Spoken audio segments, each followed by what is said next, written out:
he looking here, huh? Okay.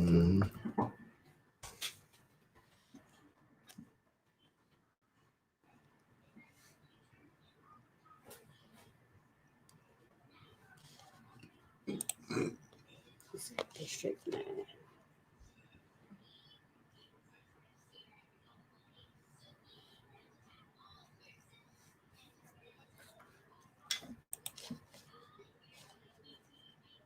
Schools will stay closed for the rest of the school year, the governor announced. So that means that distance learning and mom and dad helping out teaching, you know what I mean, will continue for the next month. Good evening to you. I'm Eric Von Aiken. Glad you're with us tonight. Schools could have reopened as early as May 4th, but not now. News 6's Clay Lepard is live outside the Orange County Public Schools District Office with how school districts are reacting. Clay, did the governor say what led to his decision? Eric, the governor admitted that May 4th return date for students was unlikely. And when he took a closer look at realistically when schools could reopen, he realized it would just be better off continuing with distance learning for the rest of the school year.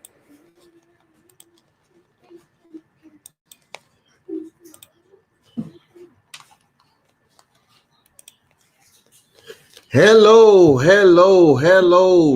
What's going on, family? This is Pastor A and Lady K, and we are here live on our social media platforms. Want to welcome you to this special edition of P2P TV. We are blessed to be in your living rooms tonight. Do us a favor, go to your pages right now, share this with everybody. We have a conversation that is going to bless everybody. If you have a child, a grandchild, a nephew, a niece, somebody that's a child, this is going to be a blessing unto you. I'm excited tonight to bring on all of my co-hosts tonight, everybody that's going to be joining us live on this platform. We are excited. We're going to have a wonderful show tonight. Let me start by introducing our guest on tonight. We have a star-studded lineup, and of course, feel free to give us your comments, your names, where you're from. Please make sure that you have any questions. Let us know, because we certainly want to get to them on tonight. Let me start. We have, this young lady. She's been riding with me a long time. She does media for our church. That's what she does for free. But her real job for over 30 years, she's been in the Dade County Public School system, in the elementary portion of that, and she's got her credentials to be a reading lead and all that good stuff. But she's a Northwestern Bull graduate, an FIU graduate, 30 years in the system. I want you all to meet. Say hello to Miss Tawana Nelson. Say hello to everybody, Miss Tawana. Oh, hi. Hello, everyone. The bottom of her, this young lady here, she has been a friend of mine personally for over 20 years, a friend of my wife's for over 30 years. She's a native of Miami, a graduate of Miami Central, home of the Rockets. She has now moved on to bigger and better things in Kissimmee, Florida.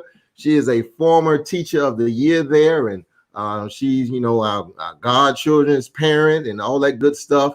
I want you to meet all the way from Kissimmee, Florida. Teacher, educator, Miss Farrah Stanley. Hello, say hello to everybody. Good evening, everybody. Hi. This little gentleman here with the backwards hat on, great friend of mine, great leader, funny guy, just always have a smile on his face, just always exuberant. He is a brace advisor in the Broward County school system.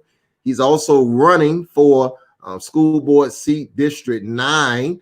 He's a pastor. He's a great friend, great advocate of students and people. I want you to meet Jimmy Witherspoon. Say hello, Jimmy. Hey, everybody. How you all doing?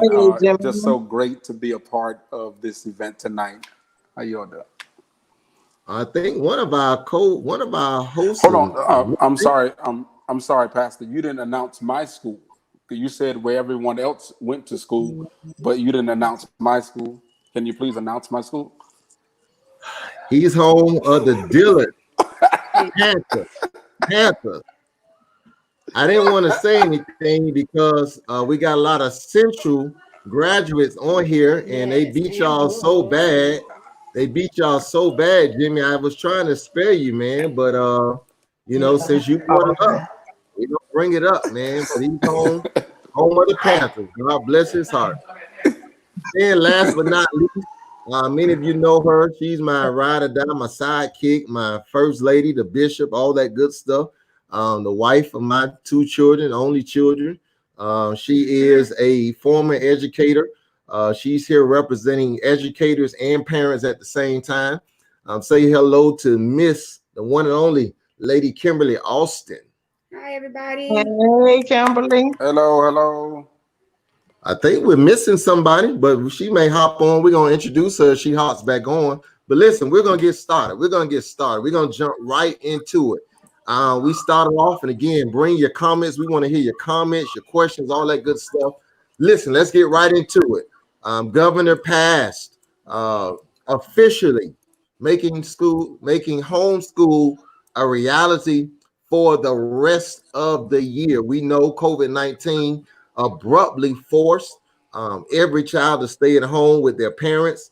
However, some parents are going back to work, but no child in Florida is going back to school. Farrah, when you first heard that, what was the first thing that came to mind?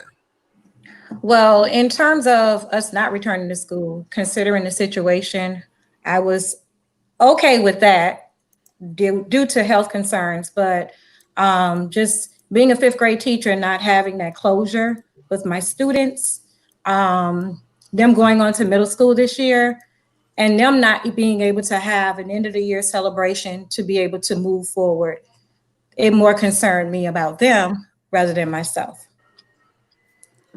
You brought that up, and so I want to jump right into that as well. We talked about closure.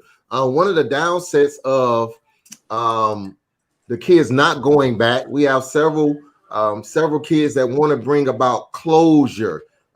Jimmy, you guys at Dillard just experienced a horrific tragedy. Great head coach of an undefeated season until they played Central. Undefeated football season. Great brother of the love passed away.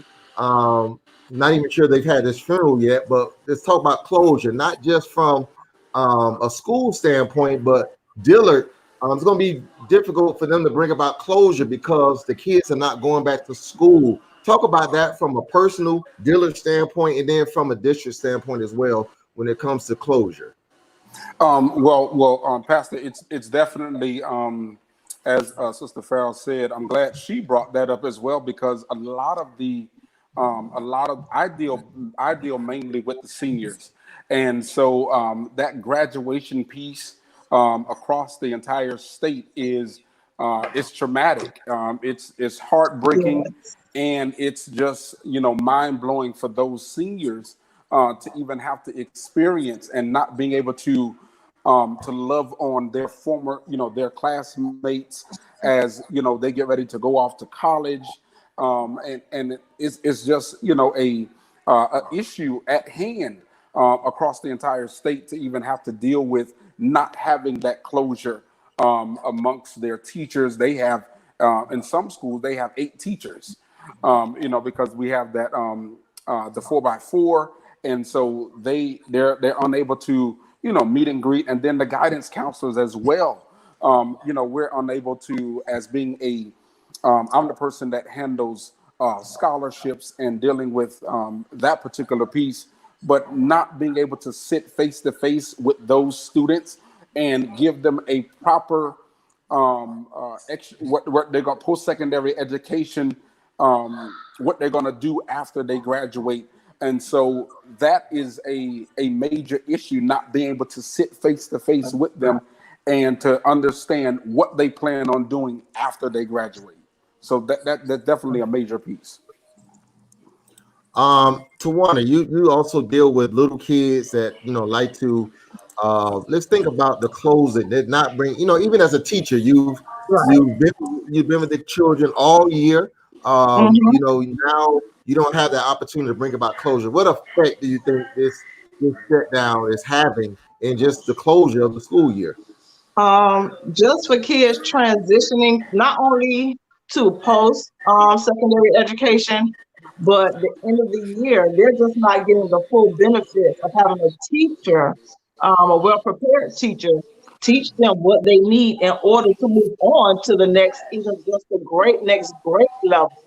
Because we're doing learning at a distance, I'm having trouble connecting with some of my students. So even at home, I know for a fact that they're not getting the education that they need, not even from their parents. Because I just encountered that one parent still does not have the equipment needed to continue with distance learning. Farrah, we talk about the effects of it. First of all, before we go there, talk about what do you think went into not whether you like the decision or not, but what do you think went into the decision of just going ahead and shutting it down, being that we know pretty much we're going to be closed throughout April. I'm sure it was a tough decision, but what do you think went into the decision of let's just start off fresh going into 2020 and 2021 school year? What do you think went into that decision?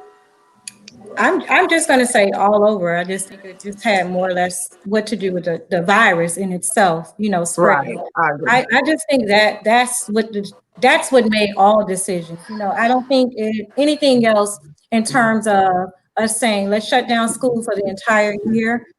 There was nothing else other than the virus to make that decision. Right. I know there have been times or opportunities for us to say, okay, well, let's go back. But is it in the best interest of our kids, their health, and so forth? So in terms of that, I'm just going to have to say it's totally the virus. Yeah, I agree with Farrah. Just the general health of everyone at large. Mm-hmm. The concern for our health, even coming back too soon, can be very concerning. Definitely. Just to add to that, Pastor, and I'm in agreement with everyone else.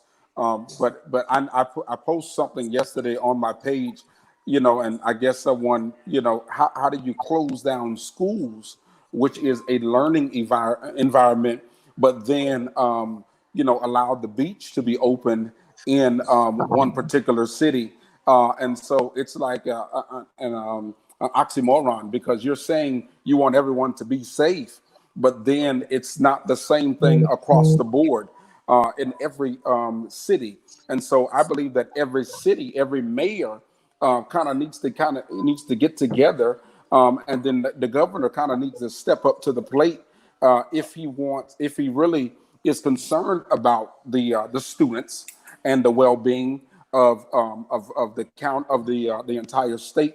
Let's go ahead and shut down, everything, if we're going to be fair, to make sure that every needs, all needs are met from every angle.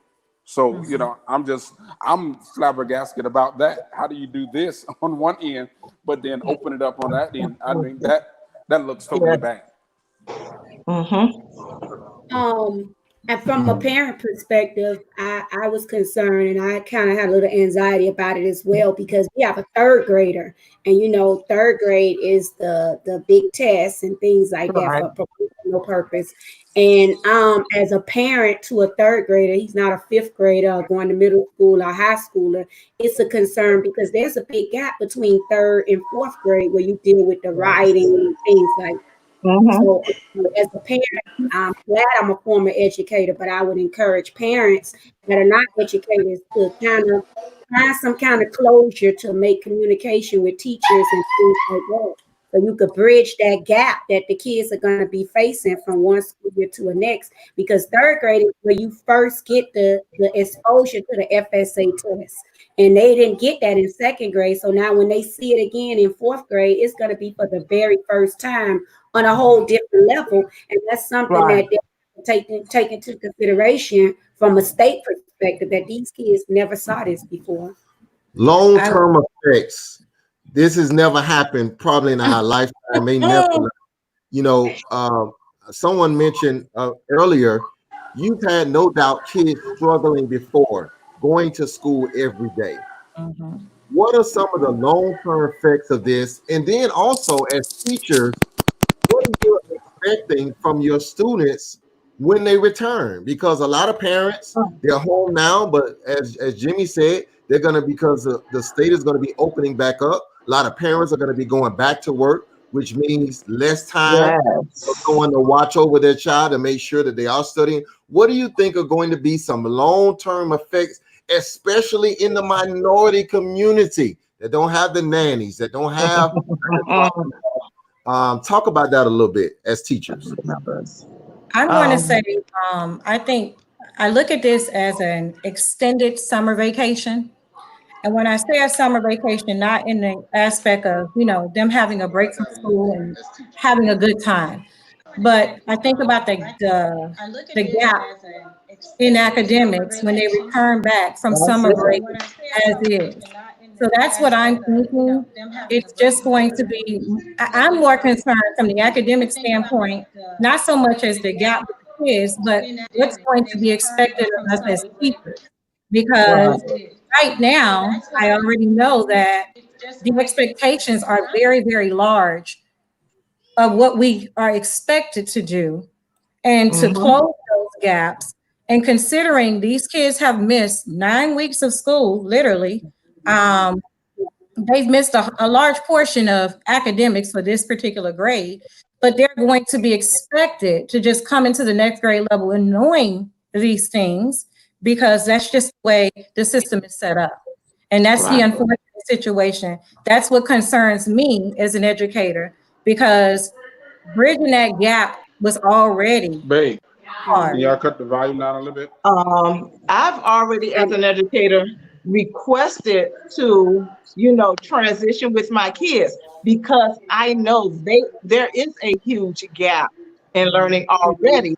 So for them to transition to the next grade where they're able to be, where they are expected to form at an even higher level and then be tested, it's going to be very difficult for those students, especially those students that fall under the different umbrellas of ESE, ESOL, and other different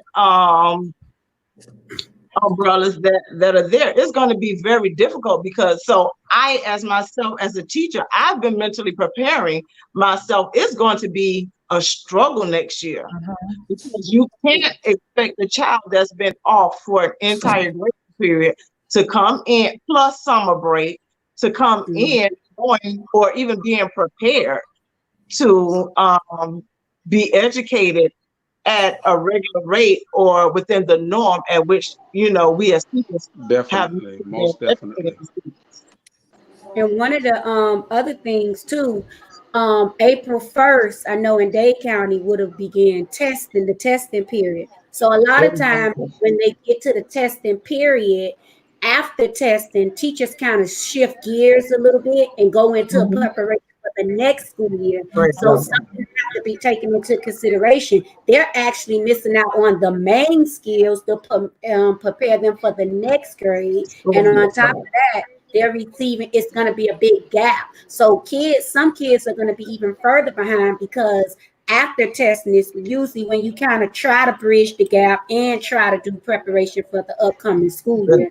So that has to be taken into consideration as well. So Someone brought up a great idea and echo that. Is that possible? How difficult would that be for teachers to transition with their kids? If do you think that if teachers put enough pressure either on the school board or on their unions that, hey, since we know these kids, it's going to be unfair to unload the kids on to the next teacher. Of course, we know of some change schools that's out of their hands, but if they're in the same school, would it be possible to do that?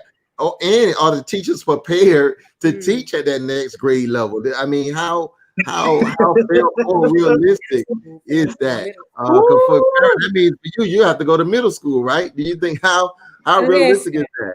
No, sir. No. I love my students, but I am not willing. I transitioned with Can the I group can before. I can Okay. Go ahead, Jimmy. Go ahead, Jimmy. Well, I was able to see as a first grade teacher transitioning to second grade. So, like I say, I've been in primary for the majority I of had an the opportunity, year. even though I'm not directly in the classroom, but I had an opportunity of speaking with a teacher earlier today, and she was saying to me as it relates to the students, um, and that transitional piece is going to be very difficult. I know for every child as they do transition from one area to the next, how they transform, because every student is not getting, all of the students are not going on, and they're not, just doing what they want to do as it relates to those computers. And so they're not getting the full of that educational piece either way, but it's just very difficult for the kids. So it's definitely going to be a hard transition to even go back into the school setting and then in the setting that they're in now.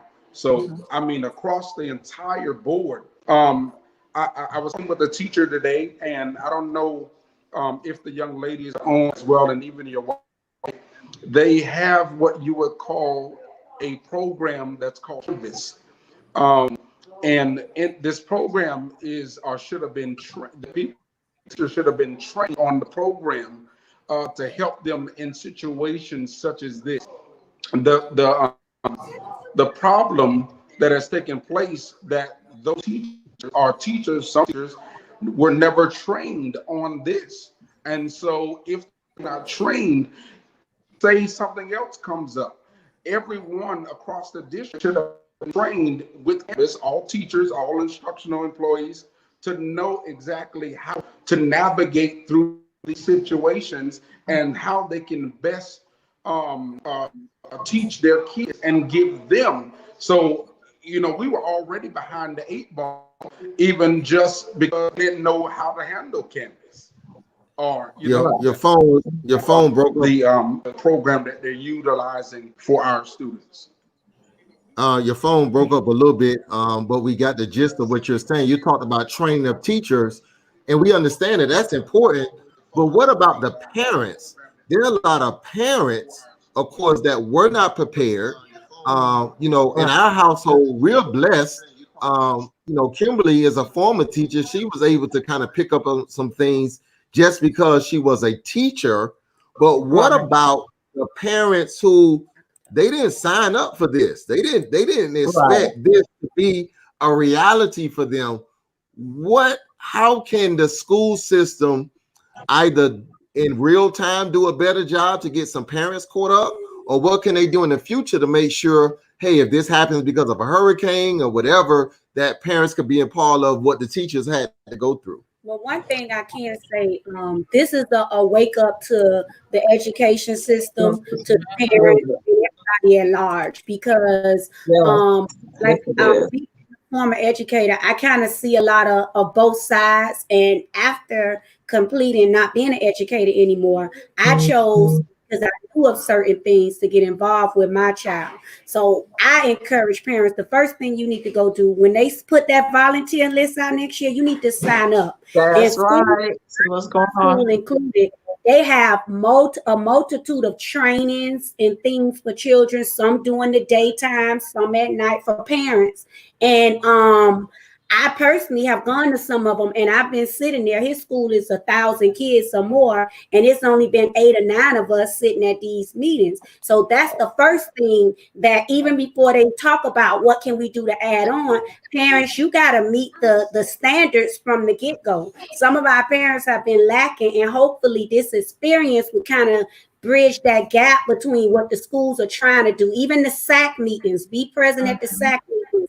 The school board have night meetings quarterly called the DAC meetings, where parents can Okay. interact with administrators and school resource people.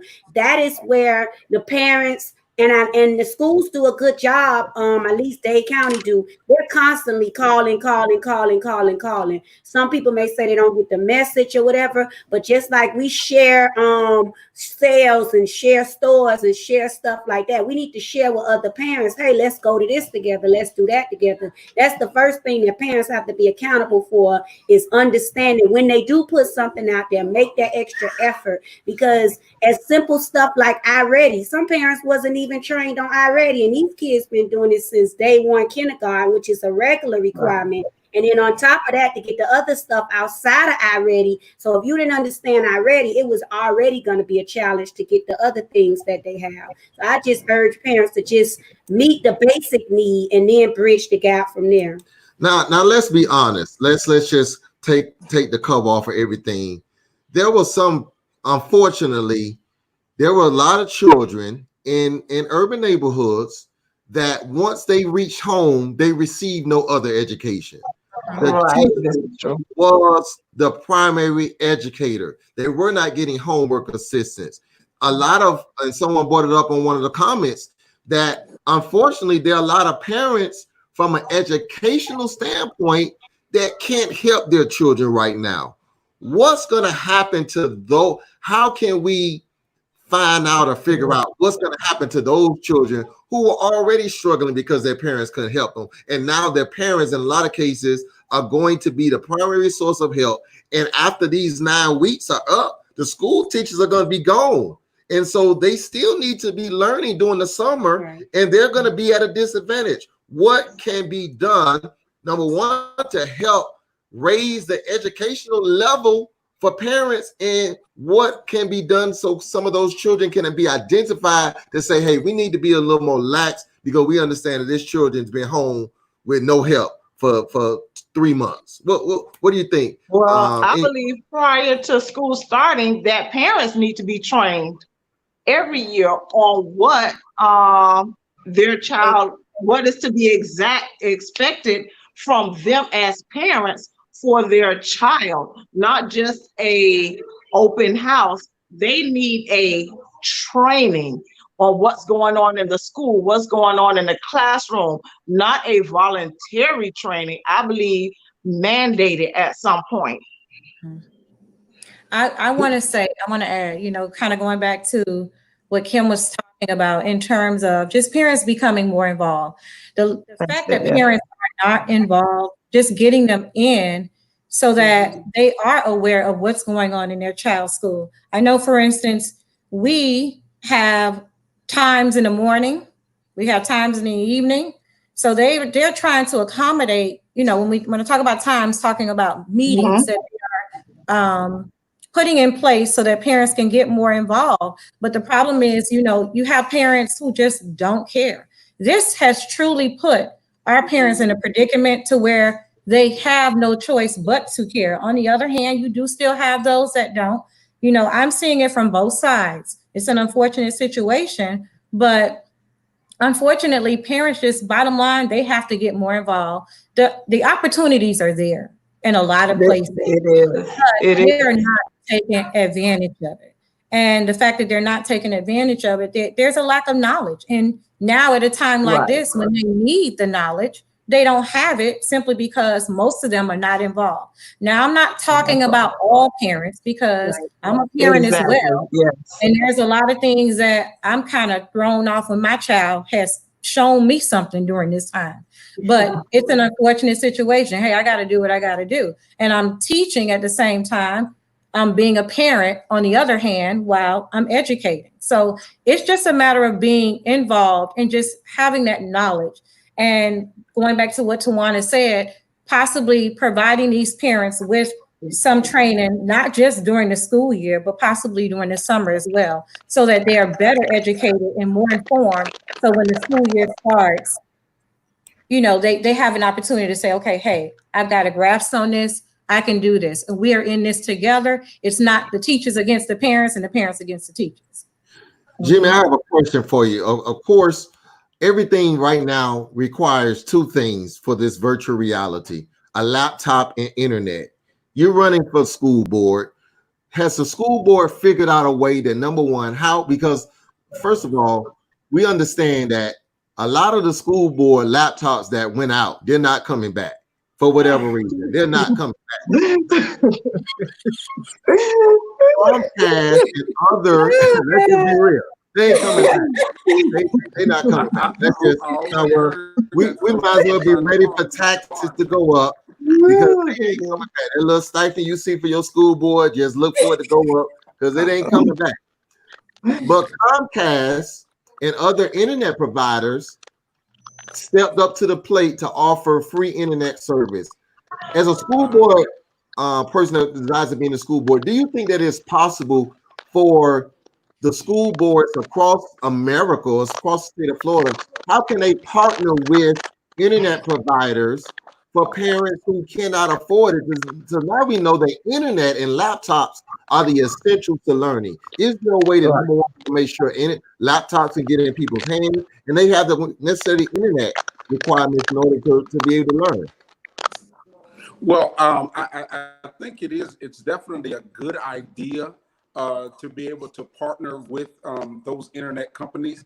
And I believe that that Comcast has partnered with certain areas. The thing is with that, and I just heard this the other day, that Comcast is only offered in certain areas. So, now we need to go back to the drawing board to see what other, actually what other ways we can set up with different other companies. And so as a person that's running for school board, there are so many things that the school boards across the entire state of Florida have to look at because, of course, I think Sister Farrell said it before that, and Sister Nelson, no one was prepared for this. We were not ready. Was it? That's you just a pastor, sisters and sisters. You such a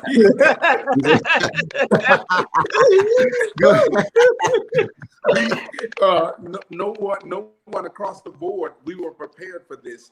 So my thinking is that we would have to definitely look at what other providers we can come up with, because I know we're definitely not going to go. We're not going to get those laptops. Some instances we're not going to get those laptops back.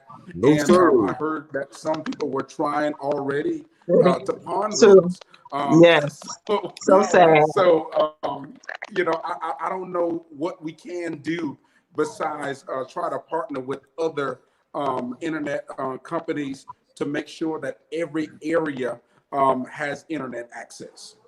Somebody brought up a point. BSO provides card for their agents, and we know 1,500 versus several hundred thousand. We understand that these are things that I believe as a taxpayer that if you come up with a plan that makes sense, people gripe about where the tax dollars are going.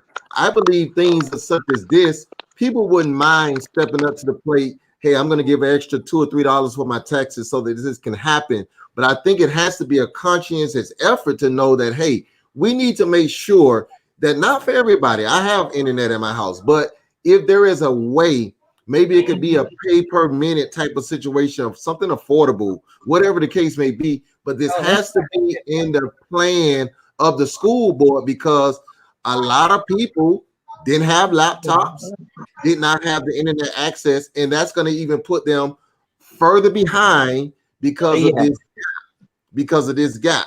Go ahead. To be honest, Jimmy, you're running for school board. I don't know about Farrah and Kissimmee, but Dade and Broward County has already had a struggle with technology in the classroom and the teachers not having the proper technology. So that's something else that they're going to have to address. So this did not just start when the kids took it home. They've been having problems in certain school areas regarding the technology as well. So I'm trying to figure out where they got all the laptops from. And counties had to purchase.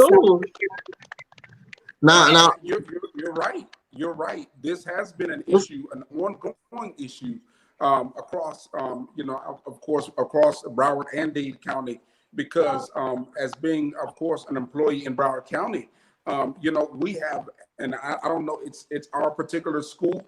I love my school, and I definitely won't talk about my school. But sometimes, you know, I believe that in some instances that we get the short end of the stick. Because we are, I guess, the school that we are and the area that we may be in. And you know, just because we're not a part of a particular area, you know, our students, you know, don't have that full, you know, don't get the big end of the stick, and so they're limited. Their resources are limited, especially at a school like mine and some of our elementary schools that are in our particular area. They're, you know, limited resources. And so as a school board member, let me say this, and especially Brown County, one of my main goals would be to make sure that every school is properly taken care of. No matter what school, no matter what area they're in, no matter what district they're in, every school needs to be assisted or given the proper assistance across the board to make sure that all of our schools are successful. Not just one school, not just two schools, but every school needs to be successful in whatever county they're in. We have to put the pressure on the local superintendents, as you said, Jimmy, local school representatives, to make sure that every school has the same level of technology. There should not be one level for this part of the county or this part of the state. I think that because everybody is now on the same level playing field, and we need to make sure, we need to demand, those that are watching, if you're voting and you pay taxes, you need to demand that every inner city school, that no school in any district should look different. I think that's part of the makeup just in our society and peer. Too many sections have advantages and disadvantages when all of us are paying equally the same amount of money in taxes. In theory, I believe that this is a eye-opening experience to let people know that there were just people that were just not going to be prepared for this. They already were behind the 8 ball, and this only just exposed the living situation that a lot of these children have been a part of. With that being said, I want to kind of shift just a little bit because someone brought this up. We talked about it briefly. What do we do to help? We have aunties, grandparents. They're raising their children.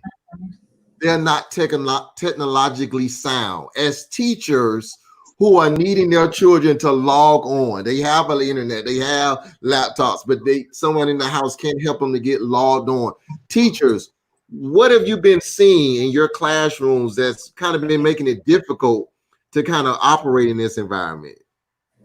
I will say I mean, you know, with the lack of technology has a lot to do with it, but I've seen it. I felt like a tech during this entire time. I feel like I've done more troubleshooting than teaching, just trying to get kids to get logged on, just to complete assignments. You know, it's overwhelming all the way around, but I just feel like I spent more time just trying to teach them how to get logged on. Parents getting frustrated, and the fact that I'm not sure if you guys have experienced the problem there, but the first week was horrific. It was horrific for us, and the internet provider. It just was bad, and of course, me trying to be as positive as possible, trying to get them to have patience, just come back to it later. You know, those type of things that I would possibly tell my students in the classroom to not get frustrated.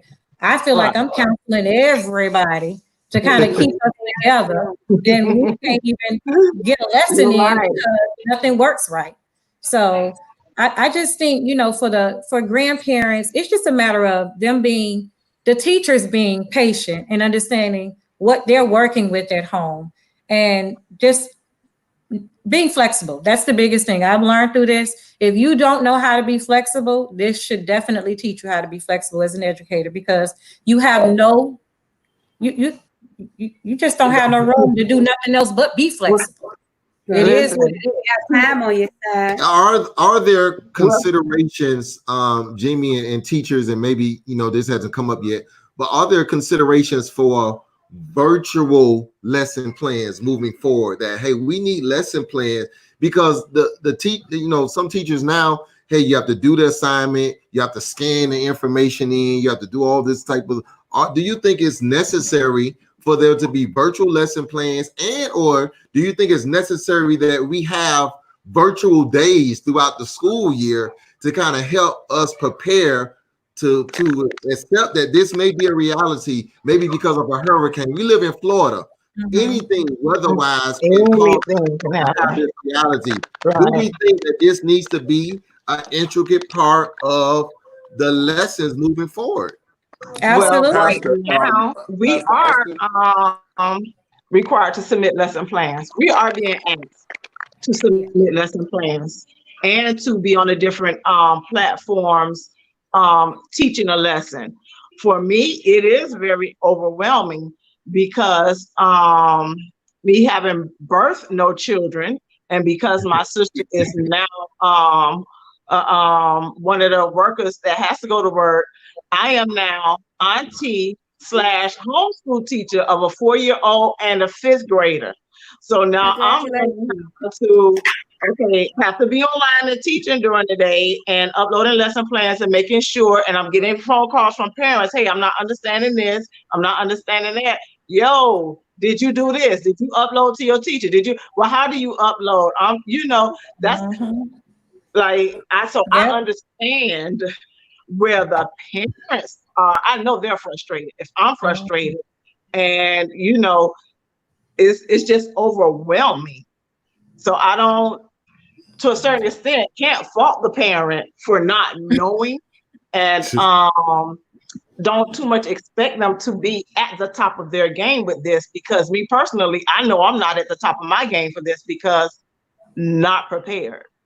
I don't think reality was set in place with this either, because no child is typically in a classroom setting right now. And on the other hand, my lessons were provided for me.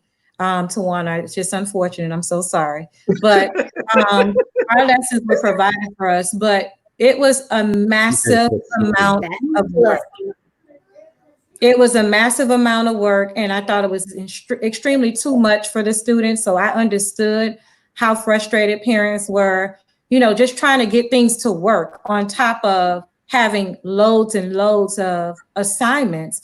And there's really no actual teaching going on. It's just saying, hey, do this, turn this in. But I didn't think it's fair. I've kind of taken a different turn this week, and just said it is what it is. And look, whatever I upload, if you online, I'm teaching. If you're not online, you miss out. And that's just the way I had to take it, because it's unfortunate. It really and truly is. It really is. Yes. You gave me a great idea, and I'm going to add it to my platform, or at least a little part of my platform as it relates to me running for school board, virtual days. And of course, on those days, in case something does happen again like this, we'll know how to handle it. Because at least once or twice a month, we need to be able, we get a lot now. Now, the days that we get out of school, we get, there's a lot of days we out of school. And when they have those days, those professional study days and stuff like those, we have those days, we need to have a virtual teaching day. And when I say virtual teaching day, just like if you're at home, every period needs to be a particular, you need to log in on that day. And even if we try it with the high school students first, and then it can trickle down, or either with the elementary or the middle, I don't know which ones first, but elementary need to be able to, probably elementary, and then let it go up to middle school and then high school. And so I think that's a great idea, virtual. Thank you, Pastor. You just added on to my platform. Listen, even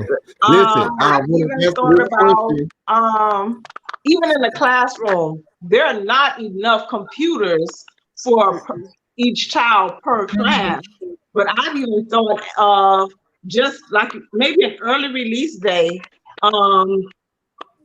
in the classroom teach with the kids being on a laptop, as far as teaching them to virtually log in the classroom for that experience, just to get them to know how to do it from afar.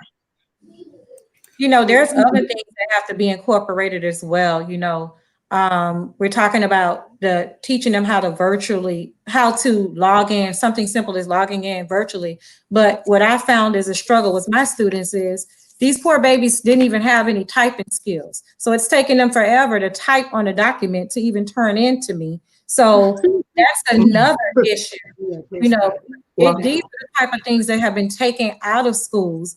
And this is something that our kids need. It's a life thing. It's a life skill at this point. Somebody wanted to know what city Farrah was in. She's in Kissimmee. That's why she sounds, somebody, so fluent, and they get the lesson plans and all that stuff. Somebody wanted to know that. Go ahead. I wanted to address a couple questions, and I can only speak on Dade County. I'm a product We have of Dade questions, County. so we want to kind of. So, a lot of the parents are asking about the help. I know Dade County, if you're linked to their website, they have put out troubleshooter phone numbers for technology help. They've issued also phone numbers for if you have help with questions about the homework, questions about the motto and things like that. They have about 10 different phone numbers for Dade County that if you log on to their school website, it can help you with those different areas that you need help with. Everything from logging on to all of those things. And then in addition, I know somebody asked me this, and they were in Broward County today. Your children have to be logged in every day. They're taking attendance in Dade and Broward. They need to be logged in between 8 and 9 o'clock. Just say between 8 and 9, because I know one county is 8, one county is 9. So even if you get up in the morning and log them on, make sure they're logged on for attendance, even if they're not up and doing the work at the time. But they need to be logged on and marked present. And then one of the last questions I saw was the scheduling for the kids. The way I did it with my son was, I knew his daily schedule was math first and reading this. So I tried to take as close to his school schedule as possible and minimize it.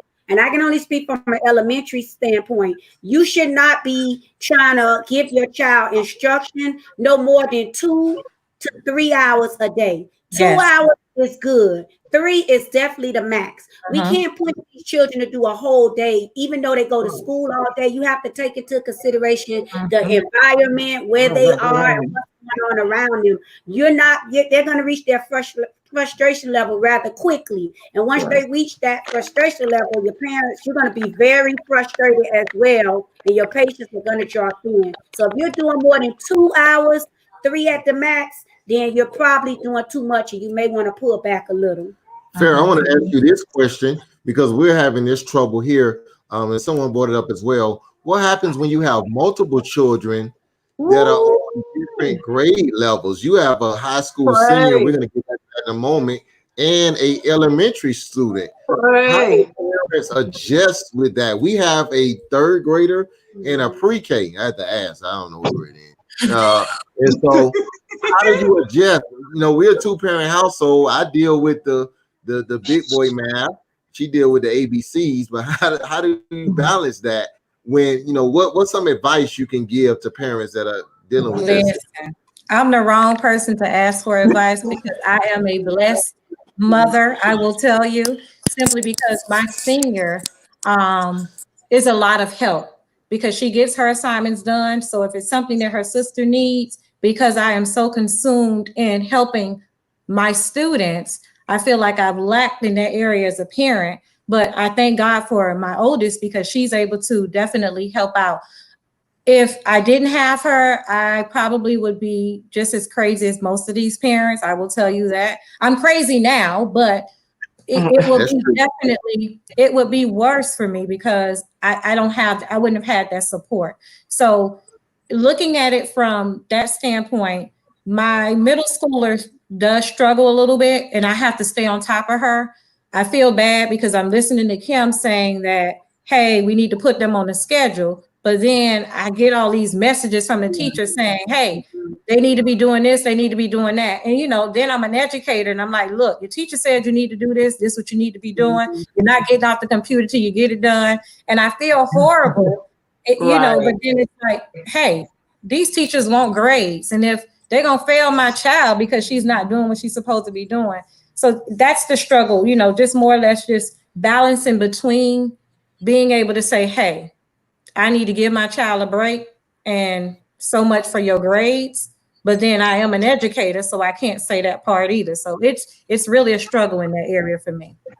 Now, without jeopardizing anything, I'm going to ask a question because a lot of parents, they're disgusted. I want to say disgusted, but they get upset with the teacher because, as you said, teacher asking for all this work, and every teacher that has a subject is demanding, and they're frustrated with the teachers. But from what I'm understanding, some of what you guys are doing is coming from above administration. How, when this is all over, how can there be a meeting? And Jimmy, maybe you can answer this as well, to understand that we have to be more lax because, you know, I know they're trying to make sure that you guys still earn your paycheck, but there has to be a balance because the kids really, honestly, they're in school setting longer now than they would be if they were actually going on a regular day. It goes back to that word matter in the same day when a lot of cases they wouldn't be. So explain the pressure, because I don't want them to think that it's just you, but you guys are being pressured to provide what you're providing and how we can make it better in the future. A lot, Pastor. A lot of the students. Last week we had a call. The guidance department. We have a call, and this is what we do every week. Matter of fact, we have a meeting tomorrow. But we have a meeting once a week, and any issues that may be coming up that the students may be having.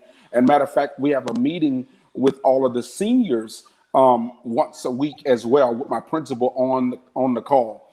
And we do that ever since everything has taken place. That's what we've been doing every week.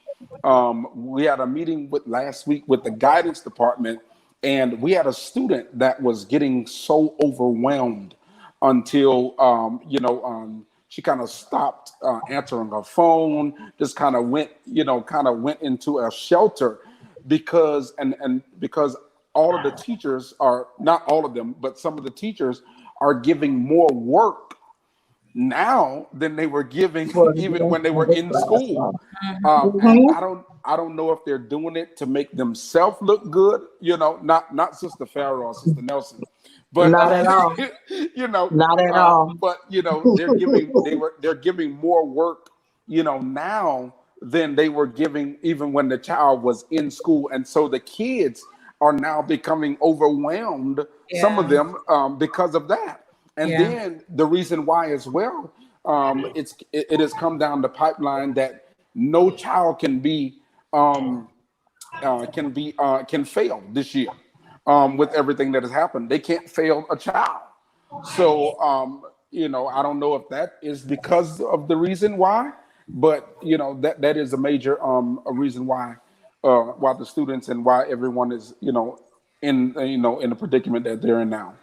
And it puts us as a teacher in a bad predicament as well, because going back to that word I used earlier, flexibility, I've learned that that's just the only way to be. But then again, when I'm being provided a lesson that says, okay, this is what you should be doing, then I've had to apologize several times to my students on video calls. Listen, I know you're not used to this, but this is what's been given to me to give to you all. So I've been flexible in trying to get them to get the assignments completed. But it's just a win-lose battle here. We're in a battle, and we're not in a battle with ourselves. We're in a battle with other people. So just myself to parents, just understand that the load that has been put on you, it is definitely, it's not the teachers. We're just put in a bad situation right now to where we're expected to do a job. And I know for a fact that this is not a time to be worried about so much as getting 500 assignments completed, not knowing what every child is dealing with in their home. With that home. Right. Fair, this affects, Yeah. our godchild and Jimmy, you deal a lot with seniors. Of course, I think they're going to be affected the most because this is their last dance. They've been Yeah. looking forward to prom. They've been looking forward to Senior trip. graduation. Fair, I want you to start first. You have a senior in the house, and we were prepared to do all this stuff for prom night, Mhm, and I think in 2 weeks it was going to be a prom coming up and mhm. graduation. How have you dealt with her psychologically and comfort her and maybe some creative things you're going to do that can kind of help her enjoy her senior moment? Once we realized school was going to be closed till April 15th, we immediately started just trying to think forward, what's happening after high school, which is college. So she was kind of consumed with planning for college, getting things together, and so forth. We were scheduled to actually have a college tour, and that was canceled due to the virus. So she missed out on that opportunity. But immediately I got on the phone and tried to schedule a virtual tour so that she could still experience that. So you've got to just be creative and think about different ways as to how we're going to get their mind off of what's actually happening and not focus on so much. I'm not going to finish my senior year. My heart went out to her immediately, but I've just tried to guide her and keep her focused on other things outside of what's not happening. Let's focus on what will happen. And once they canceled school till May 1st, that just kind of threw things even further for her because now we're not talking about one event being canceled. Literally all of her senior events have been canceled. So the focus on college has definitely been a coping Mechanism. thank you, baby. Mechanism. A mechanism for her, a coping mechanism for her, because she's been able to focus on what she's going to do after high school. Of course, that one memory that she does not want taken away from her is that graduation. So I'm just praying that they get an opportunity, they get creative in how they're going to do it. Right. That's the one thing I don't want taken away from her because, that's one moment you can never get back. Right. Jimmy, I'm going to ask you that same question from a different perspective. You help students go to college. That's your number one priority. I see you taking scholarships all the time. What are some things, there could be an opposite effect. Some seniors may just go into chill mode because, hey, I'm a senior. What are some things they need to still be doing? What are some things that, maybe you can provide or go online to make sure that they pursue their college dreams and make sure that they actually finish high school properly so they can still go to college? I'm not saying that this is in no way to our seniors. It belittles where they are now, but every senior, even the seniors across the state of Florida, those that did not know if they were going to graduate should be giving God the best praise that they have. Yeah, I know that's right. And I mean, I wanted to kind of go there first because every senior in the state of Florida should be telling the Lord, thank you, if they were not going to graduate, because there are only three things that they need in the state of Florida to even graduate this year. Those three things are their grade point average, which is of course a 2.0, the 24 credits, and then to pass all of their classes. Those are the three things that those students need to now graduate. The standardized test is nothing that they need now. And then the colleges that I've gotten in contact, we meet all of the brace advisors here in Broward County. We meet once a week. Those colleges have given those students, or some of those students, a little leeway as it relates to acceptance into those Yeah. colleges or universities. Awesome. And Awesome. so that is a great opportunity. Now, I as a brace advisor, and my wife is here, my mom is here, and my son, and so I've opened up my home. My students can't come to my house without a mask or gloves, but I've opened up my home to where I allow my students to come and to turn in scholarships. Wow. Okay. Awesome. Dillard has Awesome. such a rich history to where we have a lot of outside organizations that offer scholarships, particularly to only Dillard students. And so I allow the students to come to drop those scholarships off to me, and then I get those scholarships to those particular organizations and of some sort. But the good thing about it is that those students now have the opportunity. Let me show you all. They when they do come, this is how We I take us have on all the tour. I have all of the scholarships set up, and so they're able to come and to get the scholarships and all that stuff. And I have it so that when they come in, they're able to get those scholarships, and then those organizations they'll come, or I'll either go and drop it off to those organizations, to those particular people. That's But awesome. the You're at your senior, house? huh? You're at your house?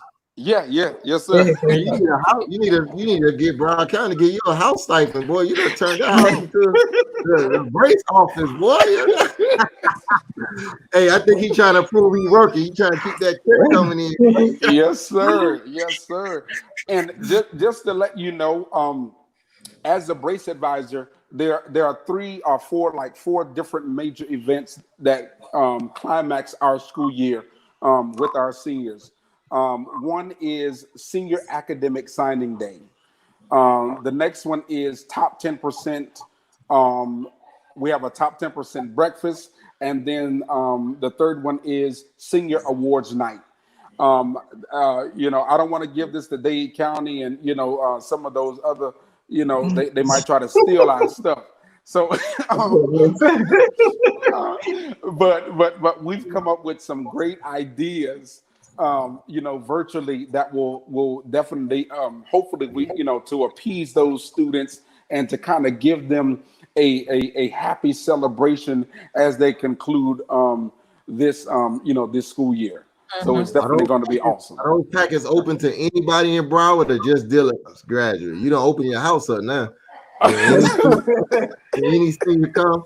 I mean, if I can help, if I can help you, if I can help, I've always been like that. Put your cash app up there, man. Put your cash up. Oh, glory. Yes, sir. Yes, Lord. Send some cheese this way. But we're definitely here to help all of the students as well. We're definitely here. Tawana, you got parents saying, they'll, going back to what we talked about earlier, they're just frustrated.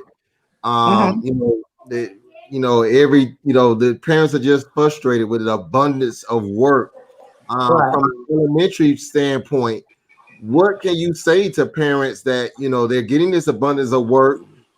Should they, what should they do with it? Should they finish it? Should they? I mean, what was your recommendation? Not, I'm sure you're not going to say don't do it, but what do you say to parents that are just overwhelmed with all of this work? What do you say to them? I am definitely not going to say don't do it, but I would say reach out to the child's teacher, because there should be a platform of communication. Reach out to the child's teacher, and like Farrah said, make sure do what you can, and let your child's teacher know that you're doing the best that you can, and also like the bishop said, lady, schedule time with your kids. For me, I know I'm not stressing my kids. Listen, they get their assignments on Monday. It's not due until the close of the day on Saturday. No, I'm not stressing. I'm not doing 15 different assignments. We're doing my platform is not ready, to be honest. Put it out there. I'm ready. There's 5 different skills and components. They can do one a day. They open them all up Monday. They're not doing until Saturday, because I know parents have actually called me saying, "Listen, I have 4 kids and I'm ready right now. What, like, come on, I'm overwhelmed right now." So me personally, I just try to make it as easy as possible. But for a parent, just try to time yourself with your kids. Just make a schedule. Even if it's 30 minutes per child, do what you can to support your child and have a conversation with your child's teacher. And Maybe adjust some things. I know a lot of the parents, I know a lot of the children are on Zoom. Like my son have weekly Zoom meetings with the teachers. Yes. I encourage parents to be there with your child. Yes. You Most can definitely. express your concerns on the Zoom meeting so that they can know that this is a concern. And like somebody said, the most important thing is, even though they have 3-4 assignments due each day, I know for my child, they put out all the assignments for the week. So what we do is we pace ourselves, even though it's say Monday, they don't want it until Friday. So that's important to find out when the assignments are due. If they're due Friday or Saturday, don't try to force the child to do it all in one day, because then you and the child are both going to be frustrated and they're really not going to get any gain from it. And when you're separating what to do, a lot of teachers are giving busy work. Not all. Some of my son's assignment, I know it's not busy, it's skill-based. Kind of sift through what's the busy work and what's the real work. I could say that as a parent, and then decide what you're going to do and how you can get that done and be effective with it. That's a great point. Grades. Jimmy's brought up a point, and I want to raise it up, that basically kids are not going to fail this year, but there may be some parents that feel like their child, it would be in their best interest for their child to be retained. Is that an option for a parent that say, listen, I'm not comfortable with my child going through, they were struggling before the coronavirus, and do they have to force their child to be pushed on? Do they have the opportunity to say, hey, it would be in my child's best interest to be held out? We know a lot of people won't do it, but is that an option? I believe it is. I believe it is. You can go to the school, talk with the administrators. If you do not want your child to be passed on, you need to have a conversation with an administrator. The superintendent of Dade, he did say that in his address when he first talked about the closure of school, that's an option, but it would have to be something written and turned into the school, agreeable by the parent in the school as well. But technically, you can have your child retained any year if you write the notice, realistically. Let me. I think I spoke. I'm sorry, Lady Austin. I'm sorry. There was a guidance counselor who I will not name because she's a very profound, a well-known guidance counselor in Broward County, and she had a student that got into an incident, and the parent was going to actually hold the student back. Or wanted to keep the student back, and so during this process, the school board would not allow the parent to hold the student back because she felt that the student was not ready to go to the next grade level. But since everything has happened, the parent will now have the opportunity to hold that student back, and so it has been placed, or the parents do have the option in Broward County, and I think as well as Dade, to hold those students back, whether they it doesn't matter what area they're in, but they do have the opportunity to say, well, I want my child to be held back. But are those parents going to do that? A lot of the parents won't own up to doing that because they may feel some type of way because no, my child ain't staying back, and that will be a major piece. But the parents do have an opportunity of holding those children back if they want to. Now we have a teacher that made a comment saying that she's being told that kids can fail courses in Broward. Is that true? That they can actually fail if is that they fail because they don't meet the minimum requirements, or are we passing, and Dave, you can answer this as well, you know, if the child just decide I'm not going to log in, but if they're actually putting forth the effort, can they fail? I think that might be two separate debates. I've had several colleagues asking this question as far as the grades and the requirements, but at this moment, I need to have a conversation with a higher up, just to get some clarification on grades as well. Because from what I'm hearing now about grades and from what was stated and my understanding at the beginning of this homeschooling and distance learning platform, something has shifted. I'm not sure where and I'm not sure when. I do know something has shifted. So there needs to be a conversation as far as requirements and grades. You know, on our end, I'm going to say that in terms of grades, we are required to have grades. It's come to the point where attendance wasn't where they had to be in class daily, but now it's becoming where they have to be in class daily. We have to find some format of how to take attendance for them. So what's happening is that each child has to submit an assignment in one of their core subjects. Now, I know that you all mentioned that it was stated that the grades didn't matter.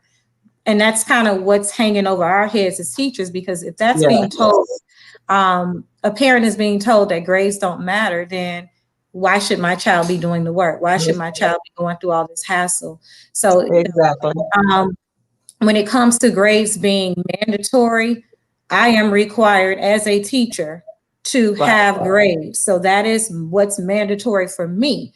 But it's just an unfortunate situation when you have people on the outside making these statements and putting us in a bad position, because now we're battling with the kids and the parents to just complete an assignment. But I do know that core subjects are required to have grades, but I don't know if it determines whether or not our kids pass or not.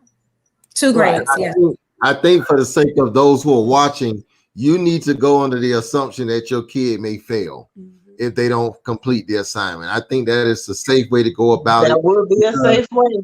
Even if that happens, it's just not good for the child mentality for you to get them to be sucked into that place. Because, you know, there's some things that we're doing with our children. Hey, we know that there's some things that may not happen, but we're not shutting down the program, because at some point, 2 years from now, they're not going to be great on the fact that, well, 2 years ago you had this coronavirus. No, the world is going to move on.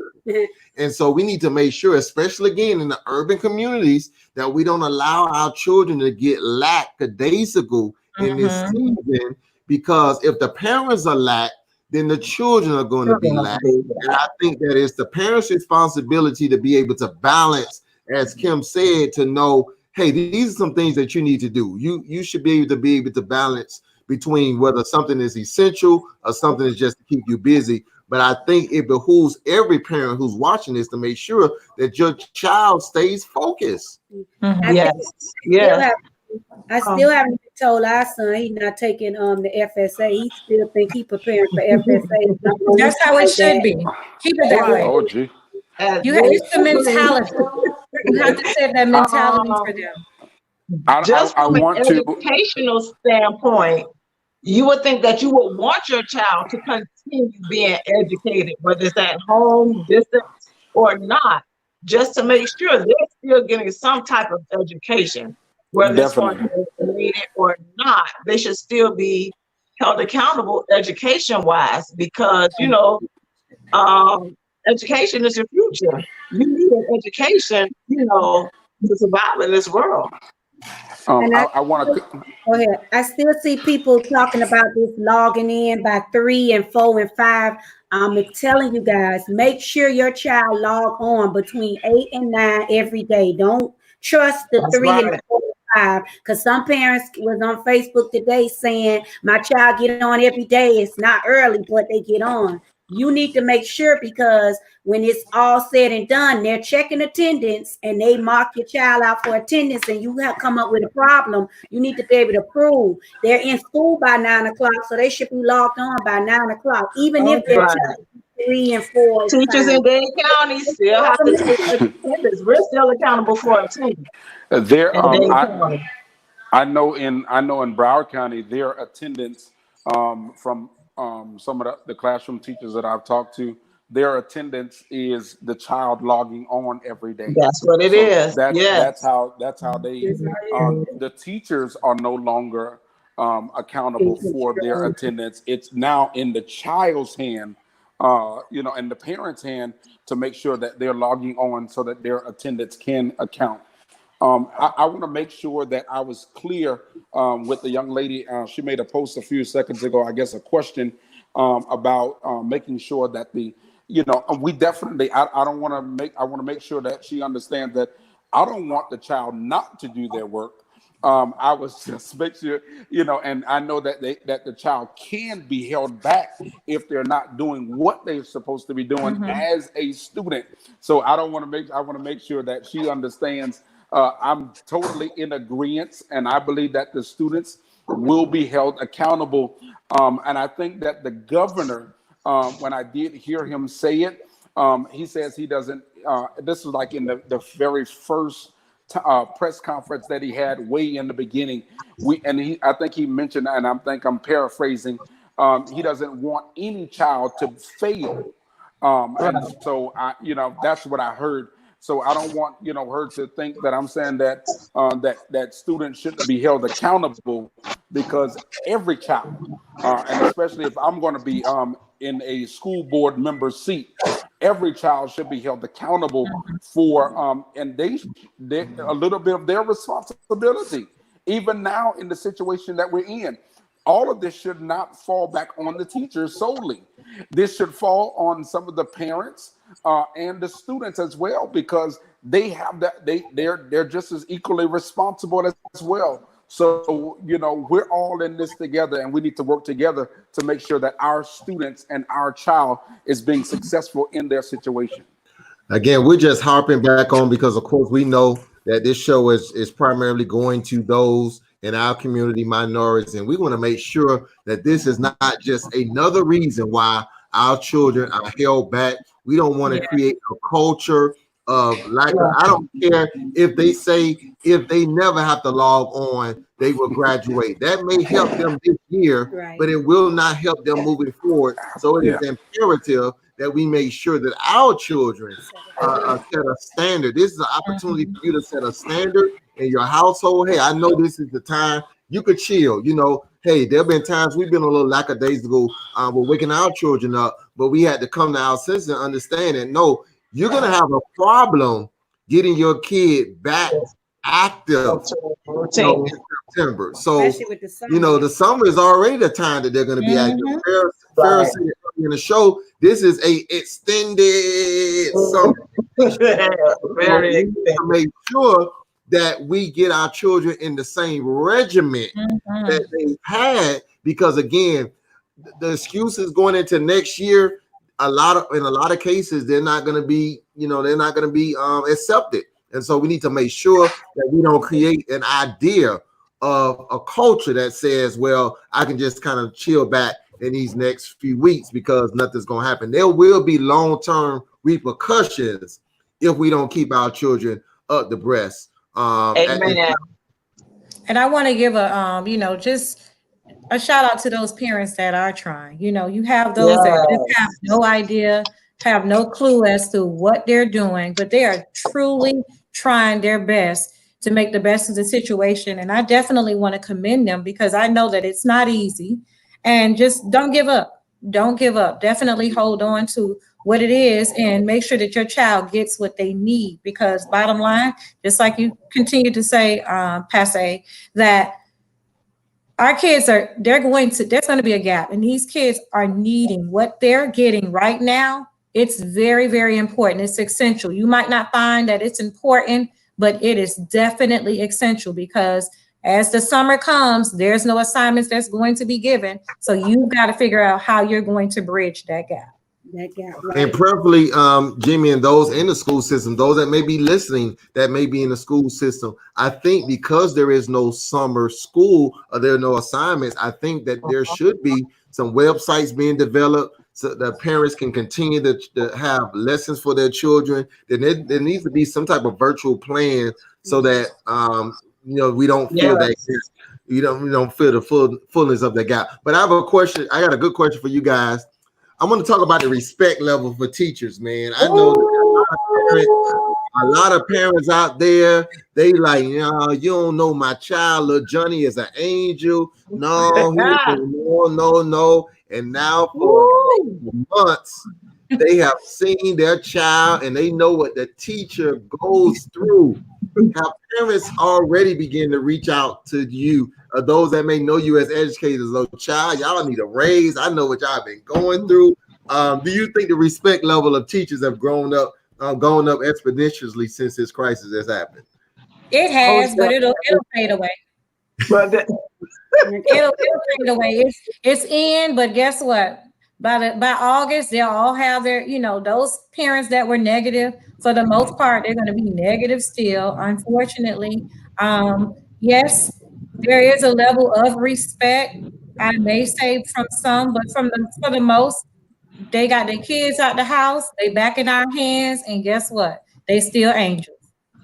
And in some cases, it might be a ripple, a backwards effect, because some parents might be like, oh, I know he could do that because I work with him next year. They might be like, I know he could do that. I work with him. But they underestimate that they work with them one-on-one in a home or in a certain environment. Right. The classroom environment bring on a whole nother level of pressure. Yeah. So some parents are respect, and some don't think that they don't raise the bar and they child above. So I commend y'all when y'all go back already. What about the students who was not a genius before the virus, and all of a sudden they turn in genius work? Oh my gosh, I know it's their parents. Really? I know it's their parents, absolutely. But you know what? The fact that they're doing work, yes, I totally respect it more. But my goodness, I'm like, oh my goodness, these answers are magnificent. Oh, you have such rich vocabulary. The best part is that I've taken assignments, copy and paste them into Google, and everything comes up. So I'm like, oh my God.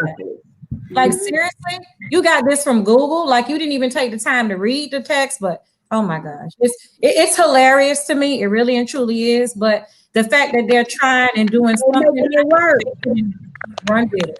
We just putting it out there so they parents to know that the teachers are not dummies. They know their not child. At all. It will catch up with them in the very near future. Guys, this has been great. Go ahead, Jimmy. Maybe, Pastor, this will will put a eye opener to all of the parents. I mean, I guess across the school district, in whatever district they're in, to let them know the kind of work that is put into their child's education, and then maybe we can talk across the board about making sure that raises are in place for all of our teachers and our administrators and those that are working diligent to make sure that your child is successful. I believe, and this is a part of what we do. Children, the parents and those educators that are in place need to be compensated for the work that they're doing to make sure that these children are successful. There are some teachers that actually love what they do. I'm not saying that every child loves what they do, but there are some teachers that love what they do. There are some guidance counselors. There are some cafeteria workers. There are some bus drivers that love what they do. And in order for them to keep loving what they're doing, they need to be compensated. And so, oh man, he running for the school board, y'all. Y'all better get him in. Y'all better get him in. District 9, y'all better get him in. I can't vote, but you got my vote. Okay. Listen, Jim, every city, let me say this, Pastor. Every city in Broward County can vote for me. I'm not running for a particular district. So no matter where they live in Broward County, they can actually vote for me. No matter what city they live in, they can vote for me. That's District 9. Now I'm gonna have to send you my cash out because I gave you the platform to run, and you didn't have to pay for a political ad. That's right. Jimmy, I want you to, and we're wrapping up, guys. Man, you guys have been phenomenal with questions and comments. But someone brought up a comment, and you'll be dead equipped.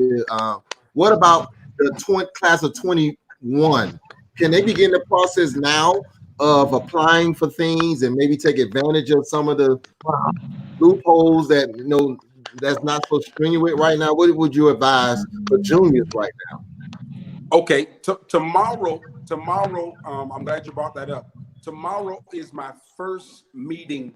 By now, I probably would have met with all of my juniors as being their counselor, their brace advisor to prepare them for college. I would have already met with my juniors. But what I'm doing now, tomorrow will be our very first virtual conversation with all of the juniors, and so they'll be on. And so what we're going to do in this conversation is I'm going to talk about. Matter of fact, we already had something on campus before we went out during this the pandemic. But tomorrow I'm going to meet with all of the juniors. My principal will be on. Their guidance counselor will be on, and all of those the students will be on as well. And so we're going to talk about what they should be doing as a junior, preparing them for that going into that next school year. Some juniors have started to apply for schools. It is a good thing that they can start doing. Some have already started applying for different scholarships and all that good, that good stuff. So they can start to prepare for those scholarships, and then also they can start preparing for applying for different schools as well. Yeah, someone said, and Jimmy, you could validate this. They can apply for certain college and university without taking the ACC or SAT because they can't take it right now. Is that true? Have you been hearing that? Yes, they can apply. They can apply for those schools. They will just ask for them to send those scores at a later date. So they can start applying for schools, and then at a later date, they'll ask them to send those test scores. But definitely, I would say if they are a junior, start applying right now. If they are junior, no matter what city they are in, start applying for those schools right now, definitely. I wanted to just put this information up just for a case of reference. Man, Jimmy, I'm gonna have to charge you, man, because everybody now, they all of a sudden, they gonna vote for you, man. You definitely got to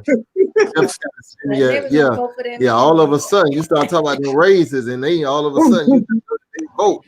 But I wanted to bring this up because again, we know that we challenge. We're talking to a lot of parents in the city, and I don't have the information for Broward, but I'm not even sure if you can see this. But go online. We know that this challenge has caused a lot. We know a lot of students and teachers. You're going to test this. Their number one place to eat was school. We know that them being out of school, they have no place to eat. Just about every county has local places where you can pick up your child's lunch and snack and breakfast for the next day. Instead of Googling the answer to those questions for the student, Google where your child can be fed. Take advantage of that. There are many locations out there, Dave, Broward, Kissimmee, wherever you're watching this. Make sure that you take advantage of that because it's very important. The resources are out there, and want to make sure that you take advantage of this. But I'm gonna ask this last question to all of my panelists. Again, you guys have been great. Farrah, what do you think the mental state of the children will be coming back? We kind of opened up with this, but psychologically, they've been out since March. You won't see them again to August or September. What do you think the mental state of the students and the parents, teachers for that matter, will be coming back? And what are you doing as a teacher to be prepared for, hearing what their, quarantine and summer vacation has been like? How much time will you give them to adjust to what has happened? I mean, every school year should start just with building a community and making connections with your students. Not jumping right into the academic part of it. I guess it would all depend on where we are with this pandemic. I don't know August or where we'll be in September. And when I say that, I mean because every child is dealing with something differently. We don't know who in their home has been affected by the virus. So I really don't know what's coming back into my classroom when we talk about emotionally how kids have been affected by this. So I think I don't even know if I want to open a platform to discuss it, but because that kind of opens a whole nother door. But I definitely want to give kids an opportunity to express just how they feel or their experience within the last, because at that point it'll be about what, 4 months, in terms of what they've gone through during that time. You just have to be real careful, especially at the elementary level, Yes, yes, opening that platform for kids to talk, because so much can be exposed. And when you hear it, you report it, those type of things. Not saying that I don't care and don't want to hear it. I just have to be very careful as to how I open that door. But I definitely want to give my kids an opportunity to express how this experience has been for them, because of course I don't have that opportunity now, so I won't get it until I get a new group of students next year. So the emotional part, I'm really, really concerned because we don't know what we're walking into when those kids come back through our doors. Um, Wow. Okay, well, for me, I think that the kids, some will be confused, some will be anxious, some will be scared, some will just not know. Um, Being a teacher of at least 24 years, I tend to take the pulse of my students emotionally. If I feel or see that they're becoming stressed, things are just not going right, there are times when I just take days. Listen, close the books, nothing going on. Move the mhm. desk. We're just talking. We're just chatting. What's on your mind? Talk to me. And I have where it's just whatever we talk about stays here with us, because sometimes the kids don't have anyone to vent to at home. Mhm. So right then and there, when you see it, that's the time to like just take the pulse of your classroom. What's going on? Have a conversation with the kids to see what's going on, just to make sure that they are okay. Maybe at the end, you may have to refer a child to the counselor or Mhm. somewhere, but as long as you keep your finger on the pulse of the kids emotionally, that can make or break your day or your week in a school. And that's something that I tend to keep up with and will continue on, especially in the midst of this, especially when we're getting ready to go back in August. Jimmy, because she brought something up, and you're in that role. You meet with students on a different level, and I didn't bring it up, but I want to kind of touch on that as we conclude.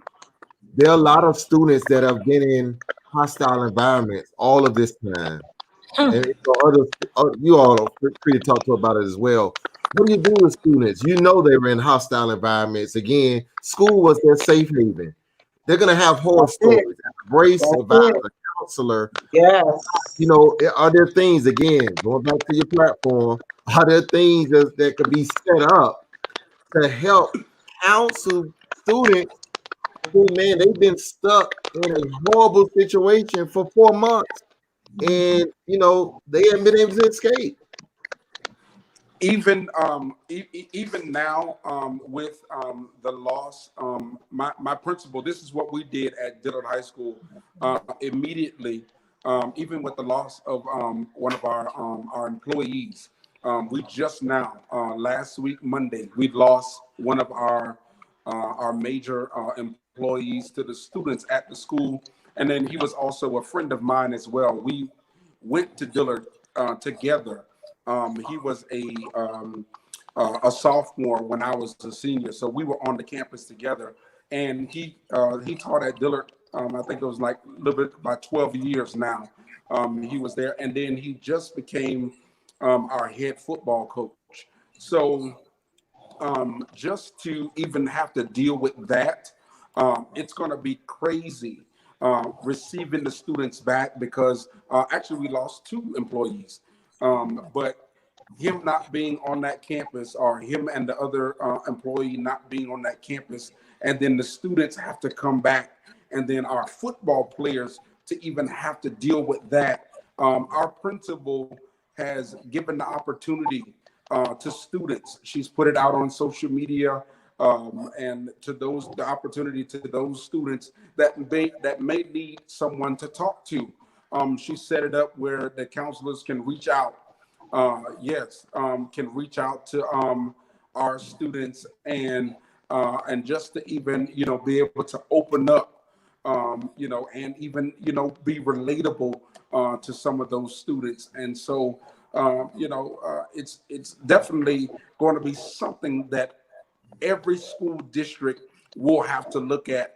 And I know that that Sister Stanley and Sister Nelson, we're going to have to do something across the board in every city in this state well, actually across the nation, to put our children back into the You are swing of correct. things, because this has been a national impact, not just a state of Florida, not just a Broward County, not just a Dade County, but every city across the nation has been affected by this pandemic. Wow, that's So we're awesome, definitely going to have to guys. do something across the board. Yes. Um, I'm going to ask for final remarks again. You guys have been amazing. We wanted to. We've been doing various shows on just different things, and of course, we wanted to add this to the platform of shows for P2P TV, because we know that this homeschool thing has been a major transition for a lot of people, and I think this is the one area that everybody's been affected, because you're either a parent, a grandparent, an auntie, or uncle. So everybody's household has really been affected. Farrah, give us some closing remarks, either as a parent or as a teacher, that you just want to give to those that have been dealing with this, encouraging words to maybe teachers or whatever, as closing remarks for tonight. I'm just going to tell parents, most of all, hang in there. Teachers, we got this, because without each other, we wouldn't be where we are now. I will tell you that, because it's just unfortunate. We have to support each other through this and continue to make sure that our first priority is our children. Our children are our first priority, and it's just what we need to make sure that they get what they need. Wow. So one same question. What would you give out to parents or teachers, whomever you want to address in this Um, this season? just to everyone, coming from one of my personal scriptures, be steadfast and immovable, always abounding in your works. Just continue doing the best that you can do. Don't give up. Don't give up on yourself. Don't give up on your child. Don't give up on what's going on right now. Just push through, take time for yourself, and do what you can do. And that's all you can do right now. Just be encouraged. Don't try to do any more than you can do. Just pace yourself. Just don't give up. Jimmy, same thing. Whatever audience you want to address, in closing remarks. Definitely, as everyone has put it so, have definitely put it out there very good. To all of the parents, to all of the teachers, to all of the guidance counselors, administrators, and to the parents, and definitely to the students. Just be strong. If you need help or you get overwhelmed, don't think that you're in it by yourself. Call someone. Don't just call Definitely. anybody that you believe that will be able to Yes. help you to move forward. Don't please, whatever you do, just reach out to someone that you can trust, and that you feel comfortable with talking to. I love you all, and definitely be encouraged. Wow. You want to shout out the parents that's dealing with this and encouraging Just want words? to encourage parents, allow your children opportunities and times to talk. You'll be surprised what they say, what's on their mind, what Yeah. thoughts are, and just continue to focus and have patience with your children and log on and find all the sites that you need to be able to get stuff out there to help your child as best you can, because YouTube could be your good friend. Like Miss Stanley said, Google could be your good friend. All these sites are there to help you and help your child. So even if you're frustrated and you don't know, there are opportunities Yeah. out there to help. Just use Utilize it correctly. Make the best of it. Make the best of it. Whatever it is, make the best of it. Wow. Again, guys, you guys have been phenomenal. We never know how these shows are going to go. You know, God just laid this on our heart to do. And I mean, we've had hundreds of people watching and commenting. I can't thank you guys enough for being on. To my panelists, thank you all. You guys were amazing. Informative day. Jimmy, you owe me some political ad money. No, glory. Oh, glory. I want to see a cash. Glory. Glory. Oh, glory. But again, guys, thank you all so much. Many of you have been riding with us with several of our topics. This has been a great one. Join us tomorrow. Tomorrow we're going to be talking to newlyweds. You know, there are some people that just got into relationships, thinking about getting married, and you know, some of y'all already together, and this quarantine situation has got you thinking a certain way. And so we're gonna be talking about that tomorrow night, same time, same place. Lock us in, man. If you're watching this on Facebook or YouTube, like us, you know, share this. If you're watching us on YouTube, subscribe to the channel. Again, to all of our panelists, thank you. I can't thank you enough for being on tonight. It's been longer than I ever thought we would be on, but again, you guys have taken time. I know you guys are not working. You guys have a long day ahead. I have nothing else to do. Nothing else to do. So we have. If you have middle-aged elementary students, I read to students every day, Tuesday through Thursday, rather. Every Tuesday through Thursday at 11 a.m. So if you have elementary school kids, man, I will be right here reading to them. We've been having a blast with it. So much fun. We got a lot of people watching that. So my kids can't wait. They want story time to be every day. I just don't have the time and the space to do it every day. But listen, we're just here providing you with content. I'm so tired of seeing somebody say shout out to all of the cafeteria workers, the bus drivers, everybody who makes the school system work.